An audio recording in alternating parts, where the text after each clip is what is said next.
දවසක් ඔයාලා හැමෝටම මලෙන් පිරුණු කඩුපුල් පැලයකින් නිවස ඉදිරිපිට ලස්සන කරගමු. මම මේ කඩුපුල් ශාකේ හිටවලා තියෙන්නේ හැඟීම් පොට්ටයක. කුඩා ඉඩක වුවත් ලස්සනට සරුවට කඩුපුල් ශාකයක් හදාගන්න පුළුවන් අපිට.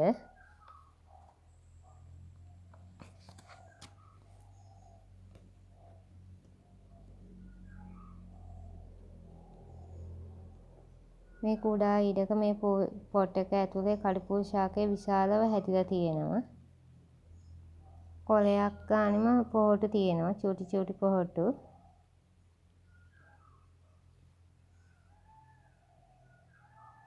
රාත්‍රියේදී පිපුණු කඩුපුල් මල් උදේ 7 විතර වෙනකොලුත් ලස්සනට පිපිලා තියෙනවා. අපි කඩුපුල් පැලයක් හදන්න මම ශාකයෙන් මට මෝරපු කොලයක් කපා ගන්න ඕන. ඒ කැපුණු තලේ කොමාරික ජේ ටිකක් ගාලා වේලුණු පොල්ලෙඩි කෑලි දෙකක් මැදට තියලා රබර් බෑන්ඩ් එකකින් හරි නූල් පටියකින් හරි තද වෙන හිර කරගන්න ඕන.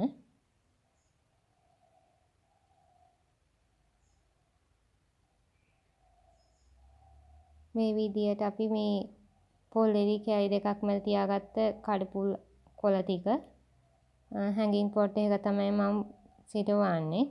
කොළ තුනම එක පොට් එක තමයි හරි ගසගන්නේ. අපි පොට් එකට වේලිච්ච පොල්ලෙඩි දාලා මේ කොළ දෙක තුනම එකට තියලා හිර වෙන්න තියලා හදා ගන්න ඕන.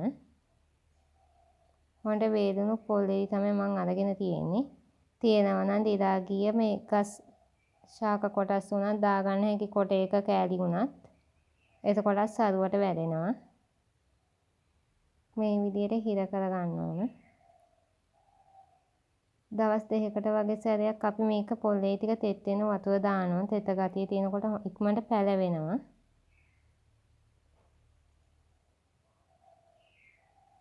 මම මේ පොල්ලෙඩි මතු උඩට මේ ගංගා වැලි ටිකකුයි අඟුරු කුඩු ටිකකුත් දානවා. වැඩි නම් දාන්නේ නැහැ. හැඟින් පොට් එක නිසා කඩාගෙන වැටෙන්න පුළුවන්.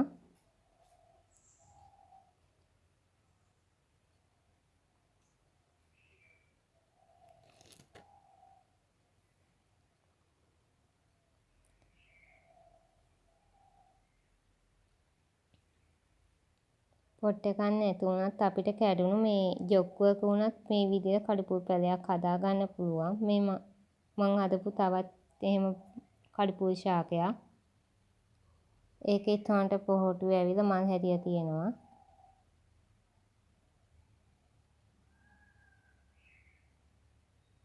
අපිට හොඳට දිරා ගිය පොල්ලෙඩි දාලා එහෙම හොඳට කඩුපුල් ශාකයක් හදා ගන්න හැකි පොඩි ඉඩක උණුවත්